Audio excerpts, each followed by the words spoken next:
Officially, let me welcome you all to the 2024 Green Literature Festival Honor Books Awards ceremony. Can I have a huge round of applause? I must say that I love the energy that you guys are carrying. We are delighted to announce the Green Literature Festival Honor Books Awards in 3 different categories. Children's Green Honor Book Awards, Green Fiction and Non-Fiction, and Green Business. And now, may I request Ben to join us on the dais to provide a brief regarding the GLF Honor Book Awards. Over to you, Ben. Good evening. Last session. This is the last session, and let's make it the grandest session because it's the GLF award session. So, Aparna and I were having a chat yesterday about why the green books are not selling so much. They're improving. Of course, the sales are improving. So, she was saying that self-help books are selling so much. So, which means that people in the world, in India as well, are more obsessed about themselves rather than about the environment or about the communities around. So, I guess Green Literature Fest in some way will promote greater sales of green books. So, this is the 4th edition of Greenlit Fest, and I'm so happy that we have a jury here. Jury has done such hard work, and most of our selection process is so rigid that most of them say that they really have difficult time in selecting the best books.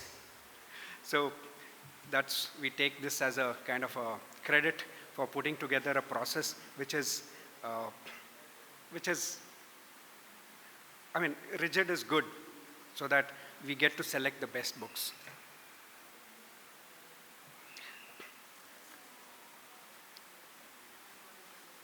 So one of the things we like to take credit for is our pretty original rating formula of our books awards. Alistair is listening keenly. So let me explain that we have a popular section. We select books which are popular, take them and give it to the jury. So what we do in this process is that we take the people's rating as well and the jury rating as well, and the combination of these two. It was an experiment, but how it has turned out is that even though there are big name authors books, there are debut authors have won many of the awards in the last few years. So Ameeer is an example. This year's Green Business. So he's a debut author, he's won this year.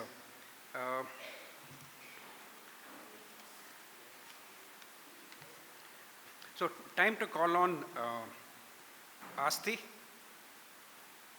So we have 3 categories in our awards. One for the children, Best Book Awards, and Green Fiction, Non-Fiction, and Green Business. Asti has curated the Children's Green Book Awards, and she's really put in hard work. Please give her a big hand. Over to you.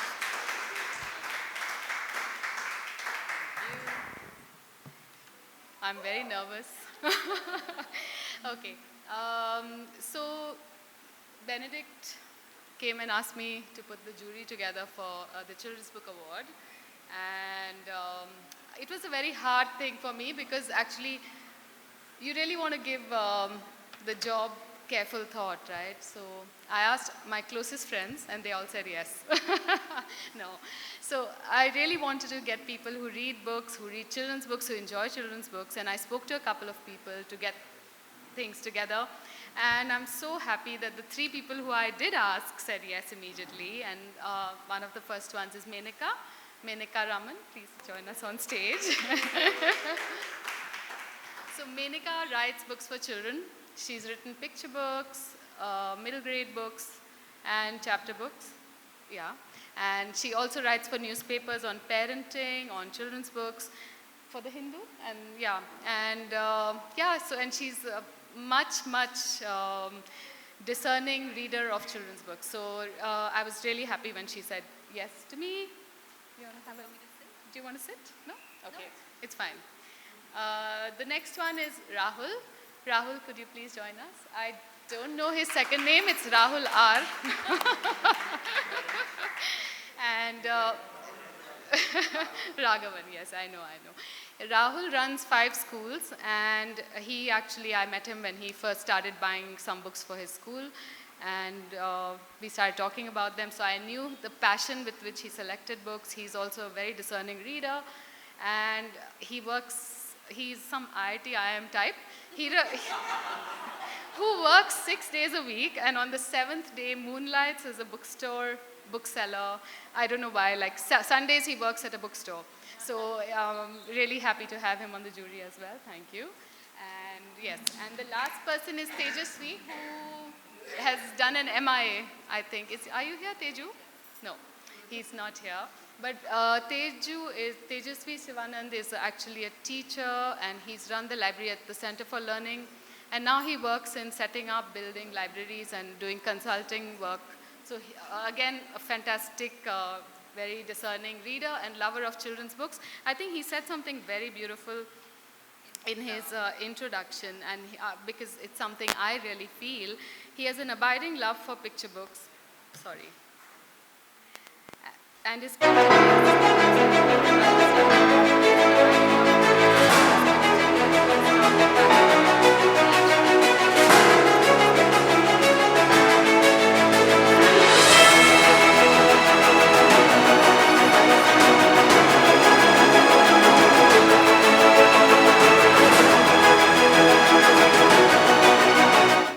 have such a power to make a change, and such a good place to be.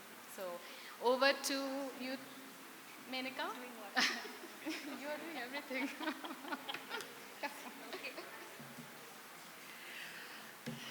Okay. Thanks, everyone. I want to say that as a jury, we had a really hard job, but I think we had a really, really fun, and we had a great time reading all the books, talking about them, and it was the best time, I have to say that. We had a fantastic long list of books, and I think one of the things that is really, really heartening is that for the children's category in a Green Lit Fest award, we had so many books to choose from, and I think that's such an encouraging thing to see. And I think it's so wonderful that we have editors, writers, illustrators, art directors who are just so passionate and so invested and involved in making books for children across age groups, across categories, which talk about nature, climate, nature warriors, people doing amazing work at the front lines with just so much wonder, nuance, and beauty. So a real big round of applause for all the creators. So from the long list of books that we were given, we had the task of first making a short list. I'd just like to mention the books on the short list first. We had Ranjit Lal's The Harmony of Bees and Other Charms of Creepy Crawlies. We had When Fairyland Lost Its Magic by Bijal Vachharajani and Rajiv Eipe. We had 10 Indian Tribes by Nidhi Dugar Kundalia, Afo and I by Canato Jimo, Hello Sun by Rajiv Eipe, and Amini Against the Storm by Vishakha George. So a really, really great spread of books. Just a little bit about what we kept in mind, because Ashti has asked us to talk about that. So I think we were really, really, the primary thing, of course, is how green are these books? What makes this a book to be on a green shortlist for an award? And we, of course, talked about that. Age appropriateness, what are the themes being discussed? All of those things as well. But I think for all of us, the primary thing was that this is a book that children have to enjoy reading. They have to really, really fall in love with some aspect of nature and the world around them through the reading of this book. And the writing, and where applicable, the illustrations have to be just top class. So I think that was some of the things that we looked at. Okay, what do you want me to do now? I'm just going to ask. I think the chief guest is to be called. Oh, all right, yes.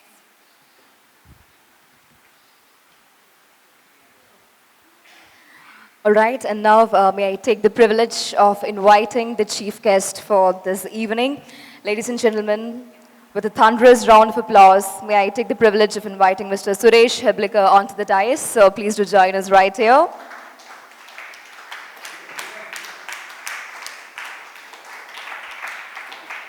Mr. Suresh Heblikar is an actor and filmmaker.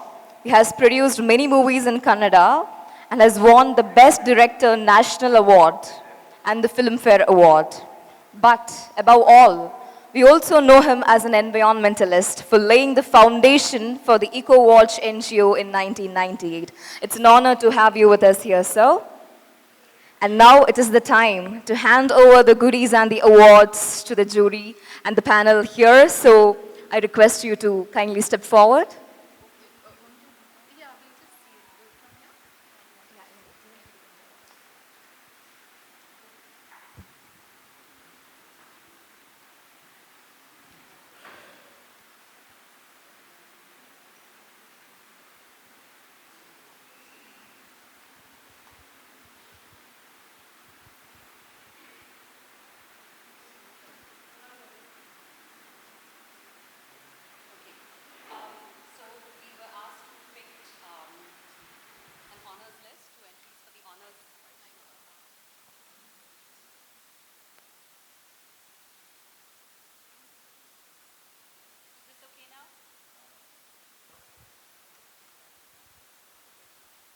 Is this better?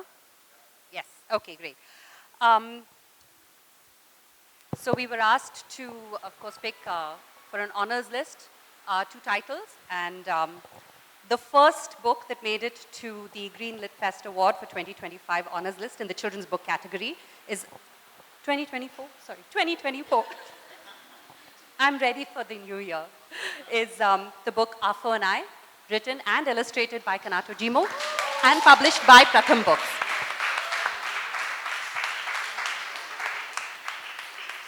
So a little bit about Afo and I.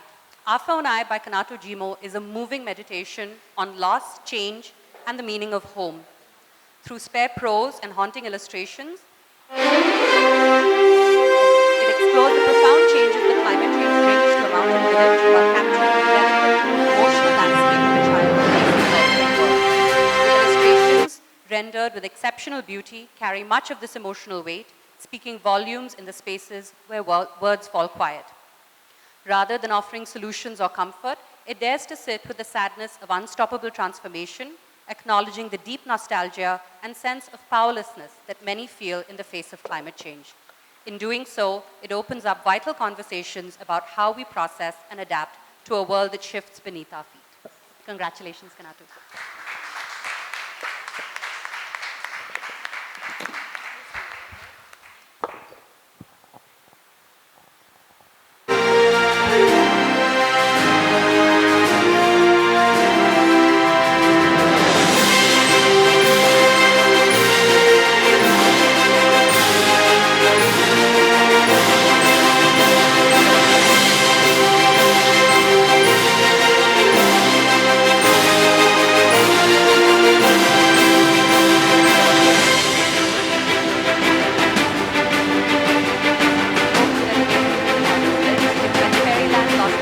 By Bijal Vachharajani and illustrated by Rajiv.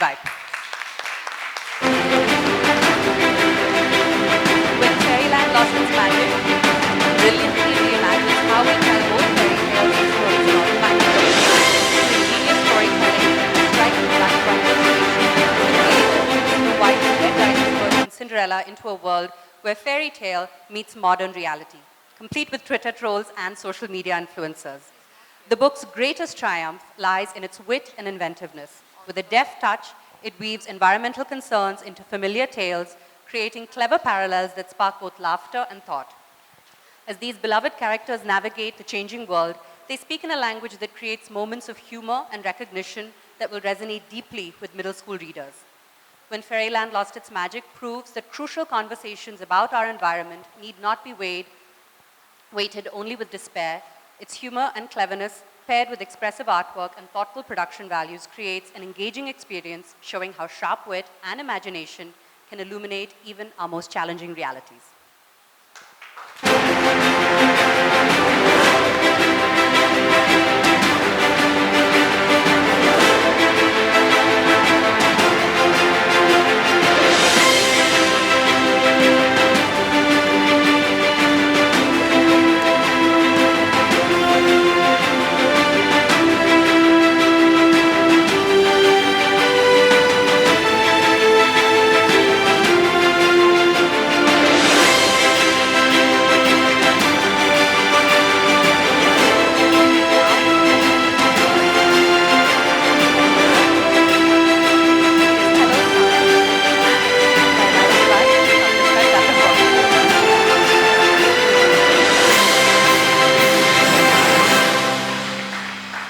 Hello Sun by Rajiv Eipe invites readers on a journey of discovery that captures the pure wonder of one natural world.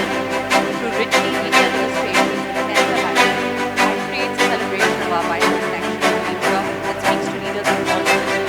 At the heart of this book lies the profound meaning of nature. In this celebration, we feel our place in the nature. Rajiv captures the past connection to the remarkable world, translating the world into all the creatures there are.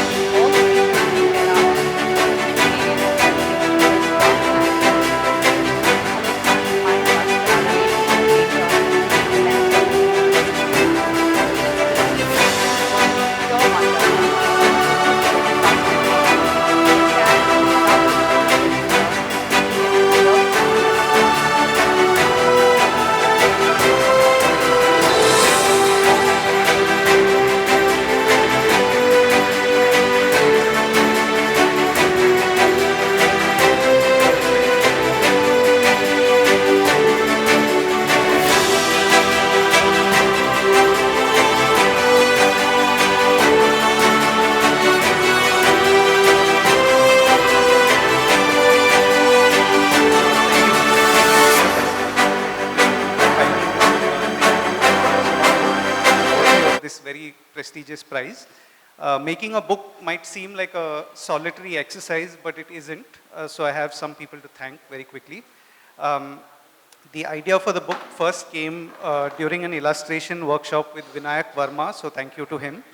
Bijal Vachharajani held on to a small silly sketch from that workshop that I had completely forgotten about and invited me to make this book, so thank you so much, Bijal.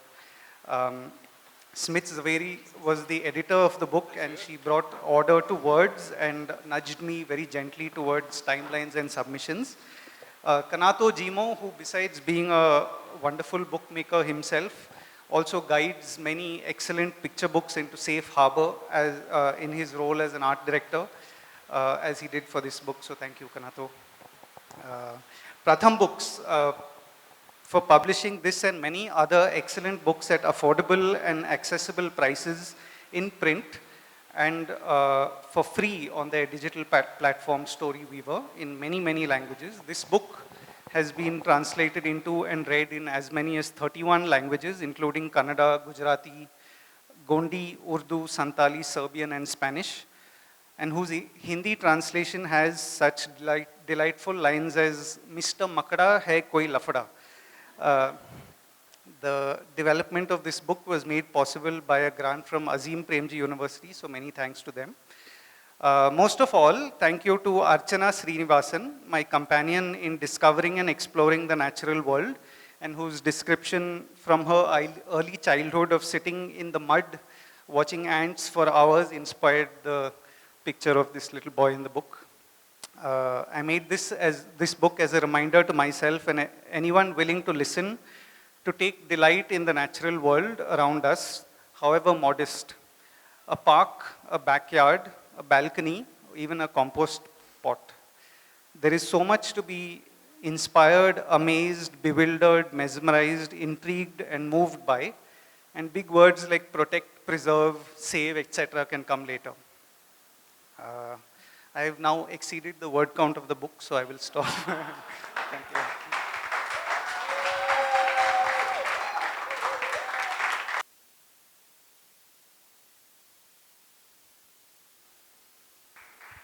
Well, congratulations to the winners. The winner gets a cash award of rupees 50,000. Ashti, may I request you to kindly stay back on the dais?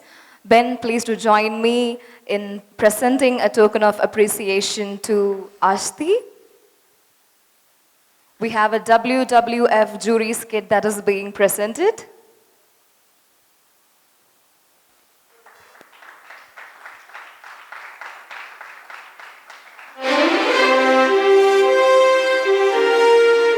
With that, we are done with the first segment. Moving on to the next, green fiction and non-fiction.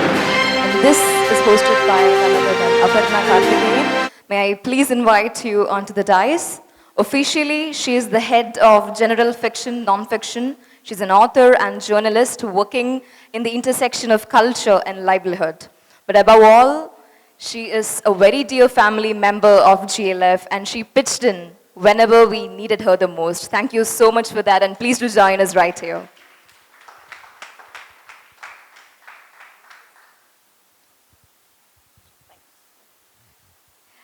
Thank you so much. This was such a pleasure, such a learning this year, being part of GLF. It was remarkable that in 2021, my book was one of the honors books. That's how I kind of got associated with GLF. It's just wonderful, being here part of this. For the fiction and non-fiction, green fiction and non-fiction, it was very, very difficult, I think, for the juries also to choose from a fabulous 5-book shortlist that we had. We had The Covenant of Water by Abraham Verghese, Walk Up the Hill, Living with People and Nature by Madhav Gadgil, Margin Lands, Indian Landscapes on the Brink by Arati Kumar-Rao, Shades of Blue, Connecting the Drops in India's Cities by Harini Nagendra and Seema Mundoli, and Women in the Wild, edited by Anita Mani. To choose from this absolutely brilliant shortlist, we had 3 wonderful people who immediately said that, they would give their time and, attention and really, take on this onerous work. We have with us Dr. Vasavi, who is a social anthropologist, currently with the Punarchit Collective. Her interests are agrarian studies, sociology of India, and education studies. And she herself is an author of many, many books. We have with us Dr. Ravi Chellam, who is a wildlife biologist and conservation scientist. He is involved with research, education, conservation, advocacy, and public engagement. And we don't have with us this evening Prem Panikar, but he sent us a short note to read out today. He is a journalist and editor with 33 years of experience. As you can see, we have a very diverse jury for a very diverse set of books, and they came together, wonderfully to help us judge the winners and the honors books. Please could I have Dr. Vasavi and Mr. Ravi Chellam on the stage.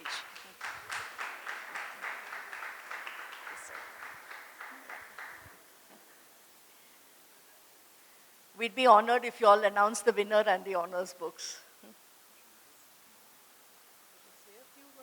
Yes, of course. And then announce. Thank you, Aparna. When Aparna first approached me about being a jury member, I was full of trepidation. First, because this was my first engagement with any lit fest. And secondly, I felt that given the overall poly crisis that envelops much of the world, I wondered how I would review all these wonderful books. I also felt very strongly that in this poly crisis, the 3 big emergencies, the emergency of great inequality, the emergency of declining democracy and the rise of authoritarianism, and of course the emergency of global warming expressed as climate change, mark all of us across the world, and therefore what would these books have to say? But I'm very happy to say that all 5 books have left me with a great sense of hope, even a sense of optimism, which the last panel described. A sense of hope because in one of the first books, Women in the Wild, somebody young, Kaza, a young journalist who tracks Jamal Ara, and one of the first women conservationists, scientist who goes back to locate her, and an extremely evocative essay which told us her prescient and a very significant contribution to the world of conservation. But the book also details the tremendous and very important work that young women conservationists are undertaking across India. Women pushing not only the boundaries of gender differences, but also making very significant contributions to conservation science. Similarly, we have Shades of Blue by Harini and Seema, which elaborate on the very sad state of water, in fact, the rampant extant abuse of water across India.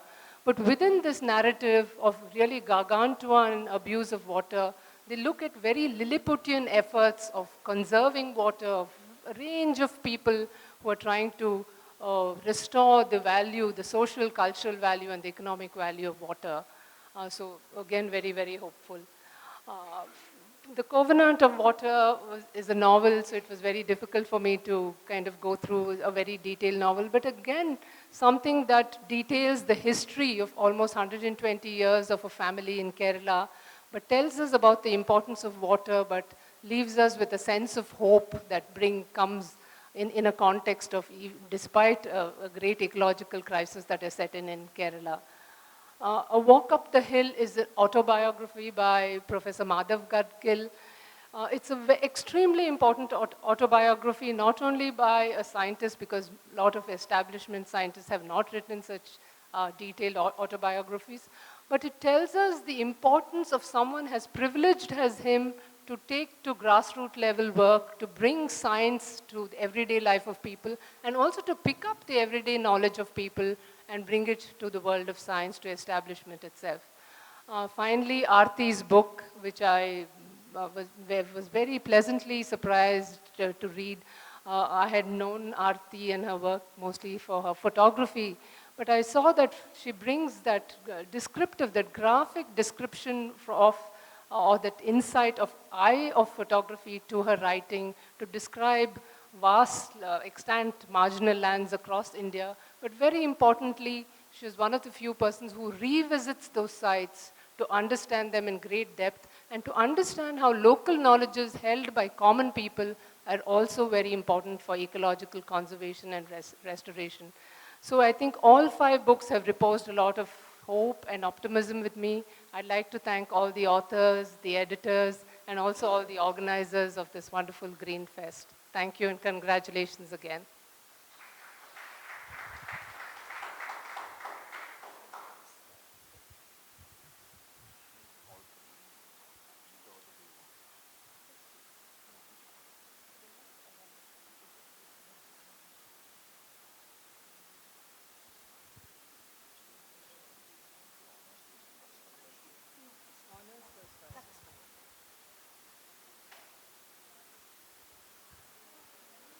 Good evening. Let me begin by thanking the organizers of the festival for inviting me to serve on the jury. It's like playing my first cricket match. It's a debut for me. I never performed this role. And it was a particularly tough call because, as Dr. Vasavi has just described, all the 5 are excellent books with their own unique and evocative narratives. And having had no prior experience, and we didn't even have the opportunity, unlike the children's book panel, to consult amongst each other. I think Aparna wanted us to kind of remain in silos. So this is the first time we are in the same room or virtual space to even discuss how things went. So these were completely independent decisions. And I had no guidance other than the guidelines given by the organizers. And to kind of add to my challenge, these are 5 books from different genres. There's 1 fiction, there's 1 autobiography, there are the other 3 are on, 2 are on environmental issues, and 1 is a compilation of the life and work of women wildlife scientists. But I'm glad to say that now that at least we know who the winners are, looks like I've done a reasonably good job because my assessment seems to be matching the assessment of my colleagues in the jury. The books were an absolute pleasure and joy to read. They took me to places both familiar and unfamiliar, places and issues that I have visited, thought about, and worked on, but still added immensely to my understanding and appreciation of both the places and the issues. Not the least amongst what I gained from this process was the expansion of my vocabulary, especially reading Arati's Marginal Lands. I often had to refer to a dictionary to really fully understand what that word meant. So thank you very much to the authors for having produced such excellent literature, for the organizers for having given us this opportunity, and the audience to come here and honor the winners. There were also points of time when I was reading that it struck a personal chord, especially the attempts at greening the desert. I've been thinking about this. I know for a fact for the last 2 decades or more, malaria, cerebral malaria is a problem in Rajasthan. something we don't talk about. We only think taking water to dry areas is the good thing, not understanding local ecology. And my wife is here, so I think she should read Margin Land, because Arati talks about approach to urban gardening. And that's the messiness and not a manicured garden. And her idea of garden is slightly different from mine, and I found validation in reading Arati's description of how urban gardens can become reservoirs and spaces for biodiversity. And I also like the fact, not just in Arati, but across these books, the expression of indignation of the injustice that's being done to the environment, to the local communities, and how in the name of development we're actually destroying ourselves, our ecosystem, and our country. And that's something is a huge wake-up call. I think all of you, I spoke about this in the panel also earlier today. It's very, very important to engage with these issues. Women in the Wild, so many familiar names, but still I learned so much about their professional and personal journeys. Many of them have been master's, PhD students whom I watched grow, but still the deeply researched articles gave me unique insights into the challenges and their achievements. Professor Madhav Gadgil is, of course, a doyen in some sense, somebody who started formal ecological research in this country. He set up the Center for Ecological Sciences at the Indian Institute of Science, somebody again whom I've known and interacted with for the better part of 4 decades now. And as Dr. Vasavi said, to be able to connect with what is often seen, people who are often seen as uneducated local communities, but recognizing the link between ecology and people in India, and that we cannot have an ivory tower approach to how ecology is done or conservation is practiced in this country. I think he's been amongst the strongest and earliest advocates in that field. Now, I've been given the honor of announcing the winners. Like in the previous category, we have 2 books which make the honors list. The first is Women in the Wild, edited by Anita Mani. Is somebody going to be there? So what happens? Okay, so the award will be passed on to her. And the second on the honors list is A Walk Up the Hill, Living with People and Nature, Professor Madhav Gadgil. Again, he's not there. Okay. And ladies and gentlemen, the winner is Margin Lands, Indian Landscape on the Brink, Arati Kumar-Rao.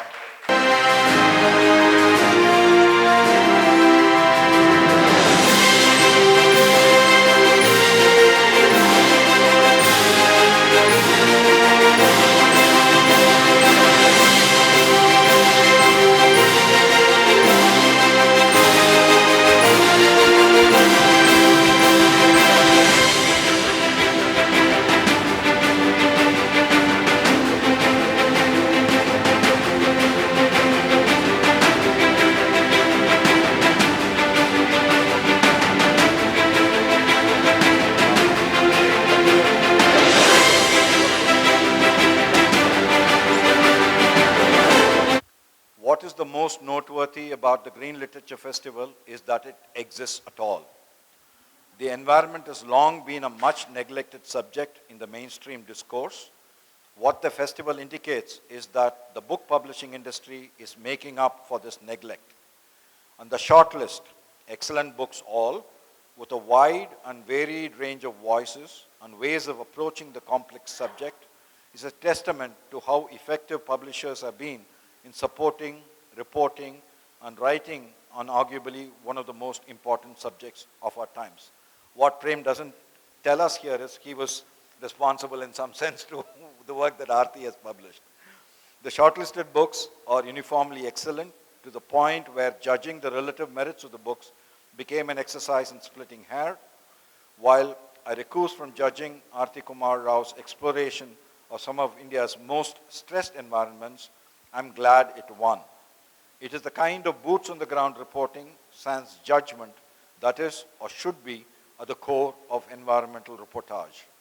Kudos to Arati for the win and to the organizers for recognizing and encouraging good writing on environmental issues. Thank you. Thank you so much.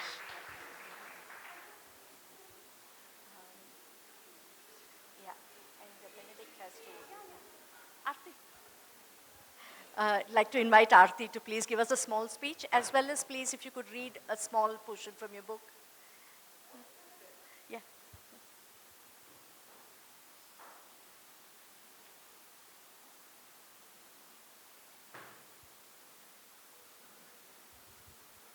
Thank you, Greenlit Fest, and thank you, jury. Thank you so much. It's a huge honor. This is a debut book, so didn't expect more than 5 of my friends to buy it and read it. So this is a huge surprise and a huge honor for me. There are a few people I would like to thank. My parents, first of all, who encouraged me both in good communication, and my mother encouraged me for good communication, and my father read to me from Wendell-Berry and schooled me in what good land ethics would be. I've been very fortunate throughout my career to have excellent mentors, and again, I thank them as well. My publisher, Pan Macmillan, and my editor there, Tista, who brought the idea of the book to me. I had no intention of writing a book. I was just doing this work, and she said, "You've got to write a book." So thank you, Tista. I stand on the shoulders of giants. This kind of work is not possible if I didn't have excellent friends in the scientific community, people who are researchers, who are social scientists, and the grassroots people who are working with on the ground. So the folks that shared their stories with me, the fishermen, the pastoralists, the farmers, the people who do crab fishing in the Sundarbans, and so on. So they trusted me with their stories, and without them, it would be nothing. And of course, wherever I went, I had excellent guides, so thank you to them as well. And translators, again, all over India and Bengal and things like that, it's hard. I'm learning Bengali now, but to be able to conduct an interview and so on, I've stood, shoulder to shoulder with a lot of people. So thank you to all of them. And of course, thank you to the reader.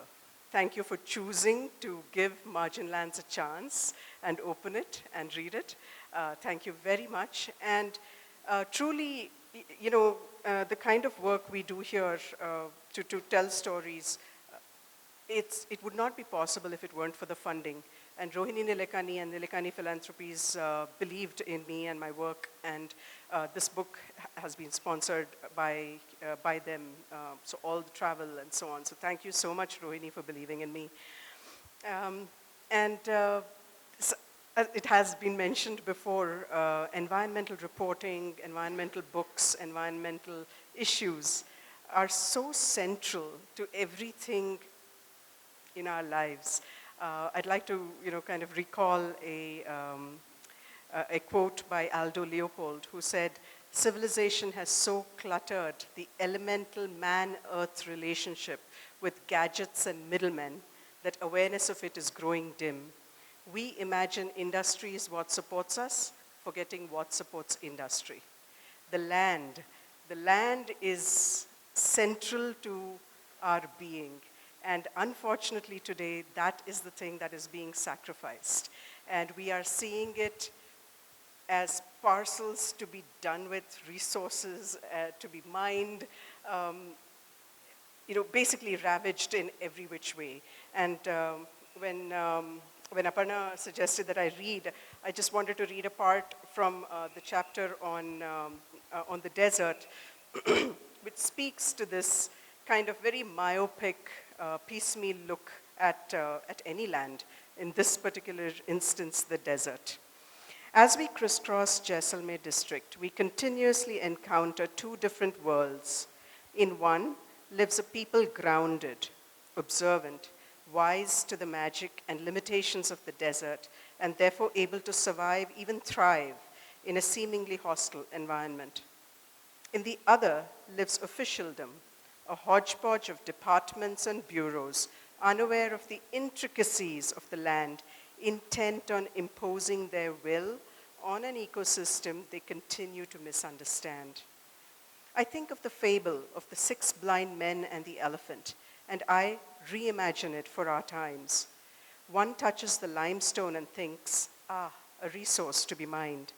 Another feeds the wind that sweeps the desert into dunes and says, oh yes, carbon brownie points for the taking. A third feels the dryness of the sand and envisions a world of intricate canals and flourishing agriculture.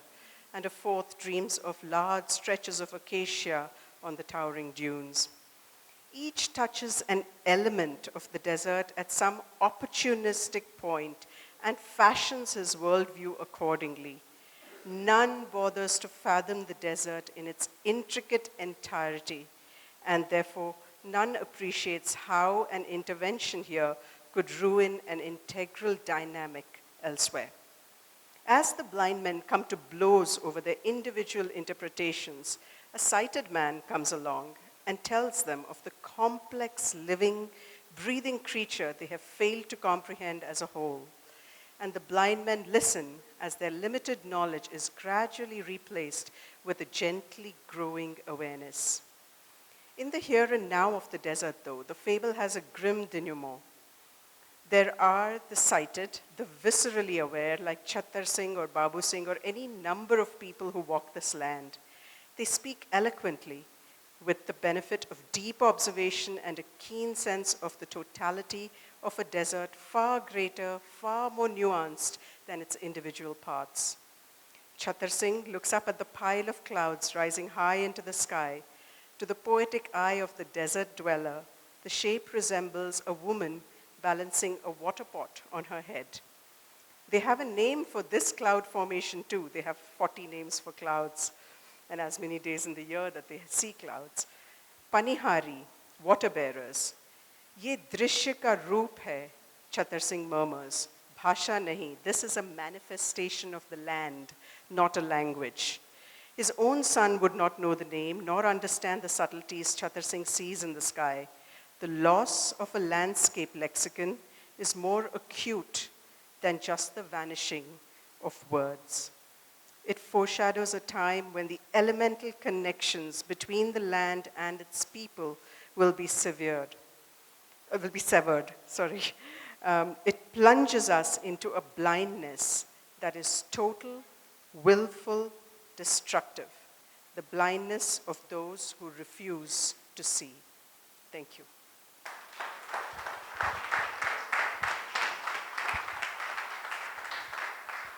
Thank you, Arati.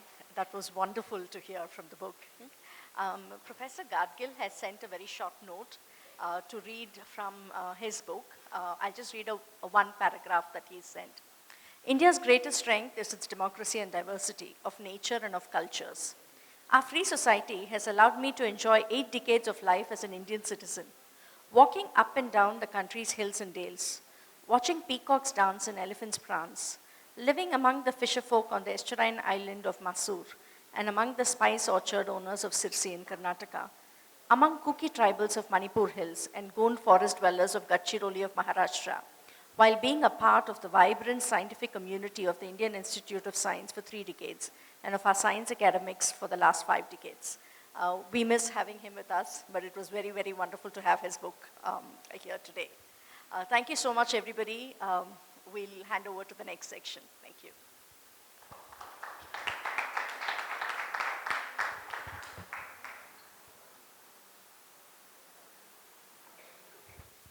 I request our host Aparna to kindly stay back, and may I invite the representative from Tamala. Please do join us right here on the stage. We have Swarna Prashant from Tamala presenting a token of appreciation to the host for this segment.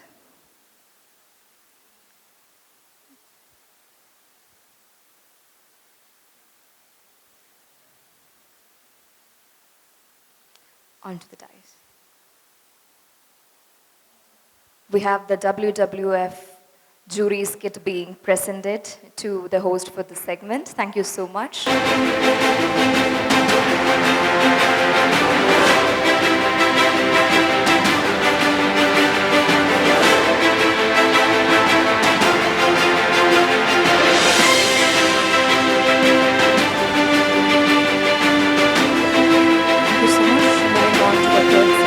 that is green business. I request Ben to take the proceedings further. Thank you, Milan. I call on Priya Venkatesh, the founder of Naturalist School. She's moved from a senior corporate position to running a naturalist school. I'll allow her to say what naturalist school does and ask her to take over from here. Thank you so much, Ben. Okay, so very, very good evening. Indeed an honor to be standing here at the culmination of the Green Lit Fest, a very, very celebratory evening. I must say thank you, Ben, for thinking of me. And also I speak on behalf of the other jury members who are not here today. As a jury member, for me, this journey of reading, on stage, I guess, the books, both has been enriching and also inspiring. Yeah? We had 5 books, and I won't say whether it was an easy read or a difficult read, but it was very, very impactful. Each of the books had something to say, had something to offer. And I do hope that you all get a chance to look at these books. Yeah? The books we reviewed, they kind of represent an interesting mix of ideas rooted in sustainability, innovation, and also an urgent need to rethink the way we run business. I think that's what stood out for us, and I'm speaking for the other jury members who are not here as well. Each of these books kind of brought a very bold message, a bold vision. Some of them very, very unique to the table. And these were visions of future, some of them cautionary tales about the consequences of both action and inaction, and also a guiding light for organizations which are striving to align profit with purpose. Yeah? The authors have also taken up complex issues like climate change, biodiversity loss, circular economy, and renewable energy, made them accessible and actionable to all of us readers from all walks of life. Yeah, in that sense, very readable, I would say. Yeah. What stood out personally for me was the diversity of voices, the diversity of approaches of each of the authors. Yeah. This diversity, for me, is also a reminder. It's a reminder that the sustainability movement thrives not in silos alone, but in collaboration across disciplines, across cultures, across generations. Yeah. For me personally, and I'm also reflecting back to the panel we had, which spoke about not just the crisis and the climate crisis looming large, but also to look at what's positive and what can we do about it, the action around it. And it really fills me with a sense of hope. And I won't say that, either of the books was better than the other in that. I think all of them were written with, at least that's the way I read them, were written with a view to instilling some action around it, not like a doomsday story. And if these books are any indication, I think the world of green business is really brimming with ideas and solutions that can guide us toward a more sustainable future. But these ideas will only bear fruit, right, if they are embraced by us individuals, by communities, and by businesses. And I think that's also where platforms like this one, play a very important role. Amplifying voices, kind of sparkling dialogues, bridging green businesses and sustainability, and bringing it to the forefront of all of us, public, the consciousness, the collective consciousness that we have. So thank you, Green Lit Fest, whoever, Ben, and the whole team that's behind this. And I'm sure it's not been an easy task, and 4th year running. Good luck to you. I'm going to introduce 3 of the books in short, 3 books that made the top 3 books. Back to Bharat, In Search of a Sustainable Future by Nagaraja Prakasam. He's not here, the author. Oh, I'm so sorry, I couldn't meet you. So, sorry, my bad. Fantastic, fantastic book. And yes, it was a difficult, yeah, it was very difficult work for the jury because his book, your book, is very, very thought-provoking. It's an exploration of India's socio-economic challenges and opportunities. Please bring in your voice, if there is something I say which you would like to add on to or change, yeah. Particularly emphasizing the divide between Bharat, the rural within quotes India, the Bharat and India, which, so Bharat being the rural, development country, for some of us who are here who may not be able to distinguish, I'm repeating this, and India as an urban space, yeah, so between Bharat and India, and the divide there. Mr. Nagaraja also highlights, the ignored billions in rural India who are often overlooked by venture capitalists and businesses which are focused on urban markets. Drawing from his personal experiences as an impact investor and a mentor, the book showcases real-life examples of entrepreneurship and innovation in rural India. Through stories like the coconut climbing machine innovator in Kerala, yeah, startups which bridge language barriers with technology, yeah, he demonstrates how addressing the needs of rural communities can also create sustainable solutions to pressing global issues around inequality and climate change. Yeah. The book finally advocates for leveraging India's unique strengths, its people, problems, and technology to foster inclusive development, urging entrepreneurs and investors alike to focus on rural empowerment for long-term growth. Thank you so much. It was a lovely read.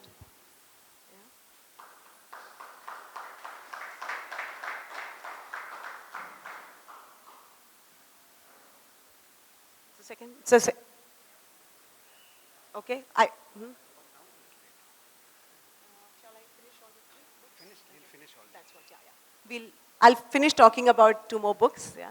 The second book that made it to the top three is again a beautiful read. My personal favorite, The Case for Nature, by Siddarth Srikanth. It explores the urgent need to integrate nature and biodiversity restoration into modern economics and societies. This book presents nature not just as a resource to be protected, but as a vital element that holds measurable economic value through concepts like natural capital. Mr. Srikanth argues that preserving nature is not only essential for environmental health, but also financially beneficial, driving both ecological protection and environmental growth. He emphasizes the importance of indigenous worldviews and how they can offer insights into better human-nature relationships. The book introduces us to innovative solutions and in the field of nature conservation and biodiversity restoration. A lovely read through a combination of very hopeful ideas. The book presents a roadmap to restoring ecosystems, highlighting the connection between nature, business, and policy. The book provides us with tools and examples of how we can work collaboratively with nature rather than against it, or rather, sitting at the other side of the table.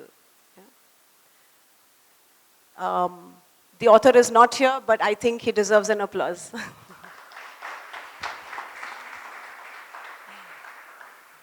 The third book to make to the top category is Heavy Metal, How a Global Corporation Poisoned Kodaikanal, by Mr. Ameeer Shahul.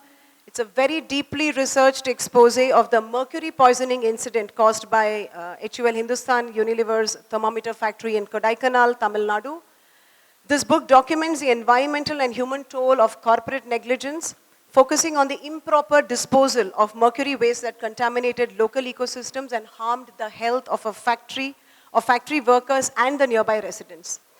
The narrative traces the discovery of mercury waste in 2001, and the ensuing legal and activist-driven battles for justice. Author Ameeer provides us first-hand accounts of the struggles faced by affected communities and the efforts to hold the corporation accountable. The book also critiques the regulatory lapses that enable the disaster, and it sheds light on the prolonged fight for compensation. A cinematic account, yes, of corporate greed and environmental injustice, the book highlights broader lessons for us on industrial safety and regulatory oversights. It serves as a cautionary tale about environment and social costs of negligence by large corporations, urging us to remain vigilant about environmental obligations and activism. And without any further ado, oh, sorry, we'll clap for heavy metal, and the clap can continue also in a bit. But I would like to invite later. May I invite you, Mr. Prakasam, to share a few words about your book, and then we'll move on, since I would love to. Would you also like to read us a few lines from your book? Okay, then, Great. Thanks, Ben, for the 4th edition of Greenlit Fest. As someone mentioned about the people interested in green, I think there is quite a lot out there, but we need to figure out a way to reach them. So thanks, at least for my book, it's gone to this reprint now. So I think there's something happening. Ben, surely some people started reading about that as well. There is some colleges also taken this for the course textbook. So we're launching a course in IIM Bangalore as well. So we are going to have it as an immersion course, so that take the MBA students, go to see some of these things that I mentioned in the book. So what is about the book, right?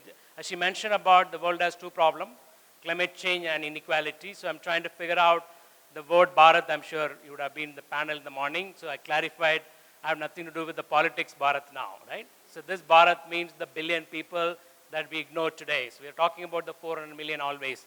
The 1 billion is ignored. So can this a billion offer solution to the current world's problem? I think that's what the book is about. I've traveled quite a lot. I don't believe in PowerPoint. So I have to go and see the entrepreneurs, what they're working about.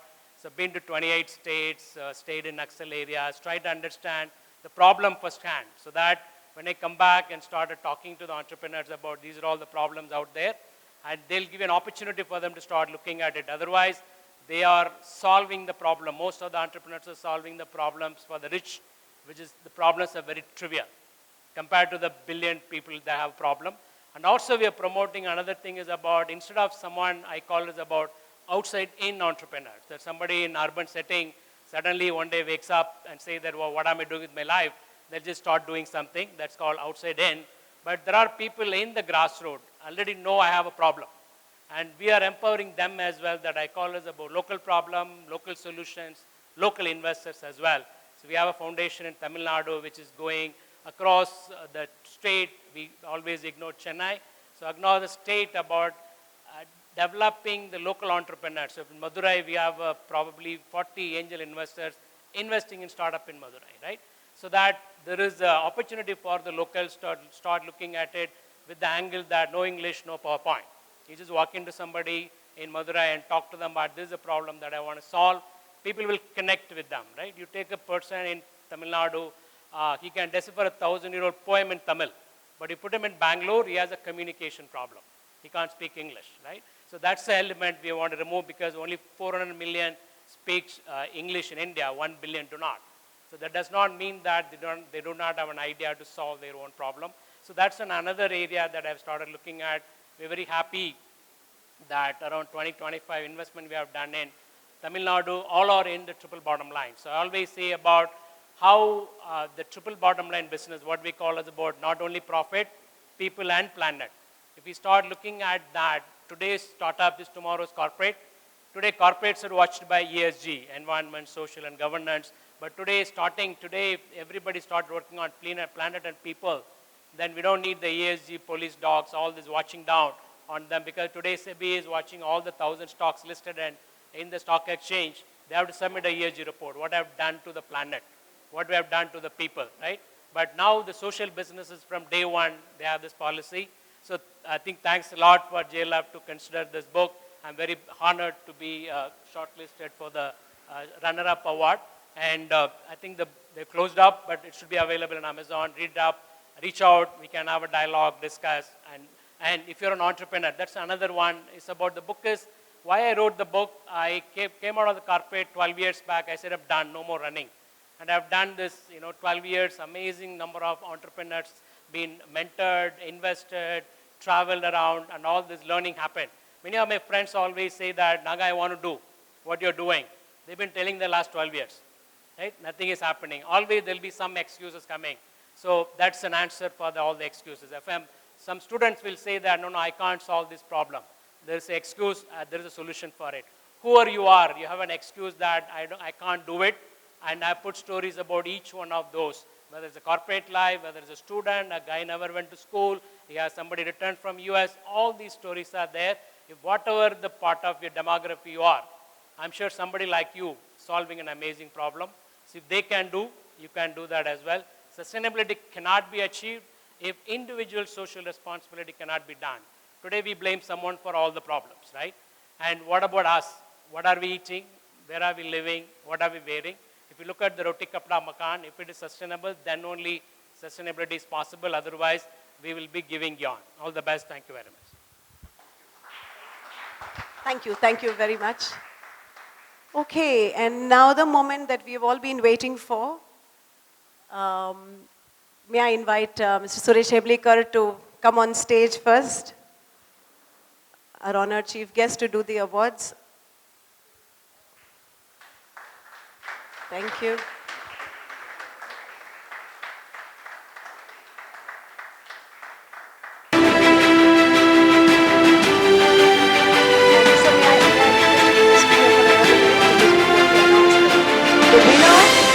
The winner for the Green Business category, no points for guessing this, yeah, goes to Heavy Metal, Mr. Shahul. तालियां बजती रहनी चाहिए.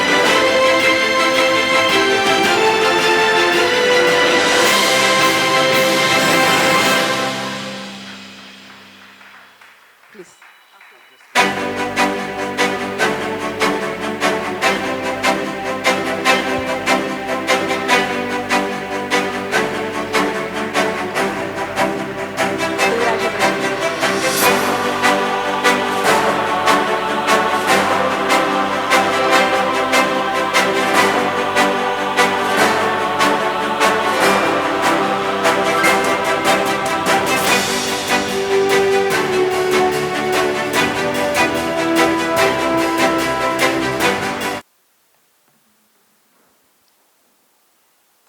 Thank you, GLF.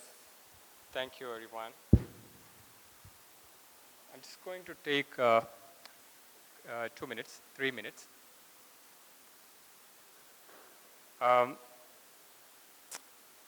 There's nothing much to talk about the book. I'm sure some of you must have read it, and those who have not read it, I'm sure you will get an opportunity to see in the screens.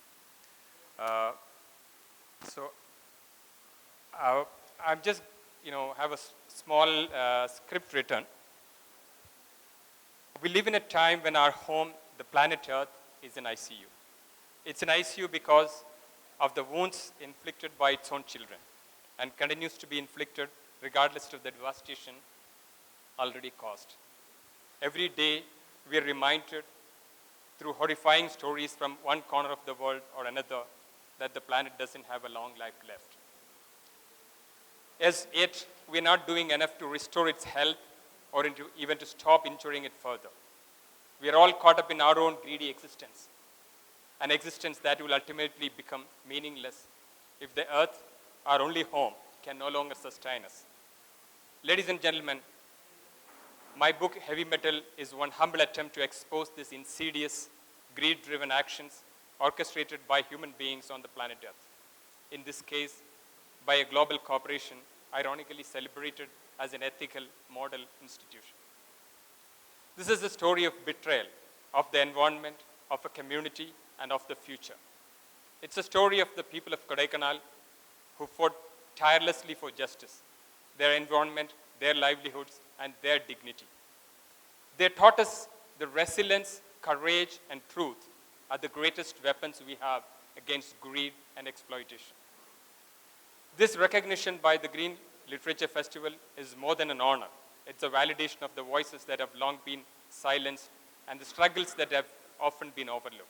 It's a reminder that as writers, as citizens, we must use our platforms to demand accountability and inspire action. As some of you have read in the book, I took 2 years of my time stepping away from a busy job to support the community in Kodaikanal. That commitment stretched into almost 15 years of solidarity with them as they fought an uphill battle for justice.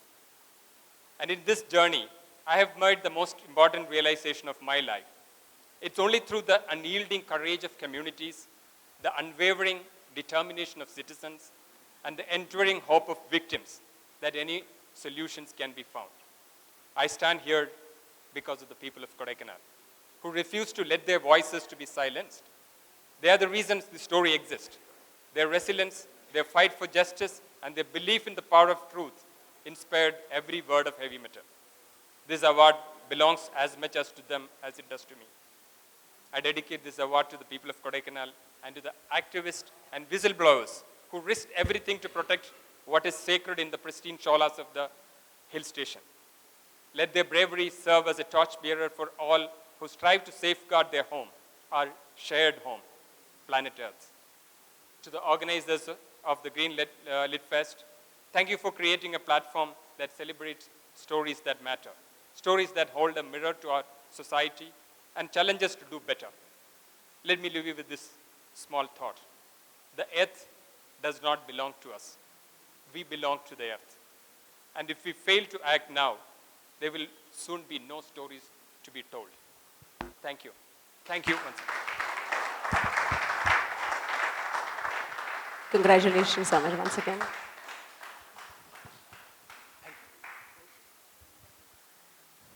Thank you.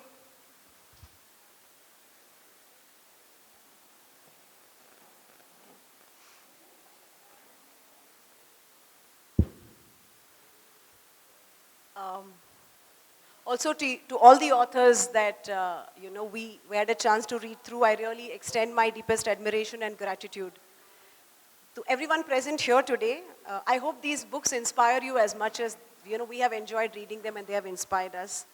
And selecting a winner, as you would have heard the stories, at least the gist of the stories, was definitely not an easy task. And every book had its strengths, whether in originality, depth of research, clarity of thought, or emotional resonance. Right? But in the end, what distinguished the winner is the ability to not just inform, but also to inspire. Yeah, really. And as I stand here today, I would also like to read a little note sent in by another jury member, Mr. Santosh Jairam, who is conspicuous by his absence because he's been a very, very big supporter of the Green Lit Festival. Yeah? And in Santosh's words, I have to admit, I changed the score a couple of times, he says, between Heavy Metal and Back to Bharat. Back to Bharat has a lot of real-life stories, challenges, and ingenious solutions happening across India, and each of the stories is an inspiration and positivity. It showcases the potential of social entrepreneurship very well. Somehow it did not always focus on the title of the objective. The title objective. Heavy Metal moves up slightly because of the focus on a single content and the way it is written. Heavy Metal was a single sit read for me. The characters and the way it is chronicled was like watching a movie.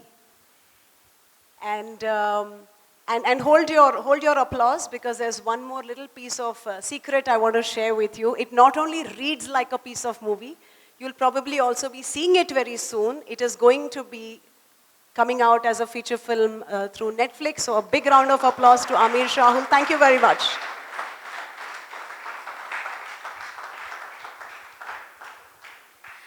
Thank you so much, Priya. Please do remain on the dais. We have a token of appreciation being presented to you. And to do the honors, may I please invite Mr. Ravi Chellam. So please do join us on the dais to present a token of appreciation. Mr. Ravi Chellam is a senior wildlife biologist and conservation scientist.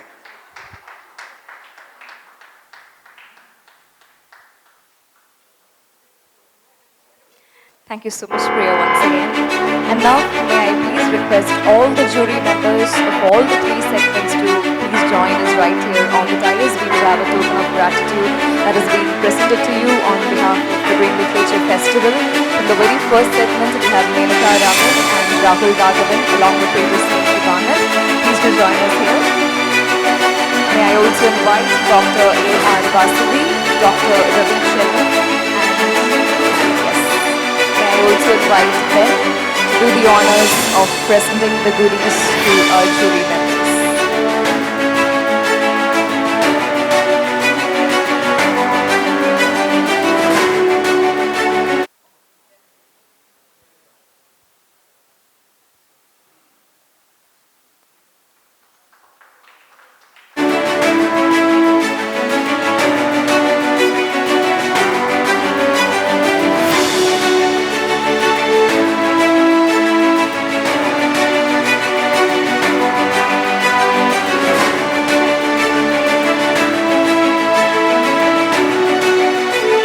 Once again for all your efforts and contributions.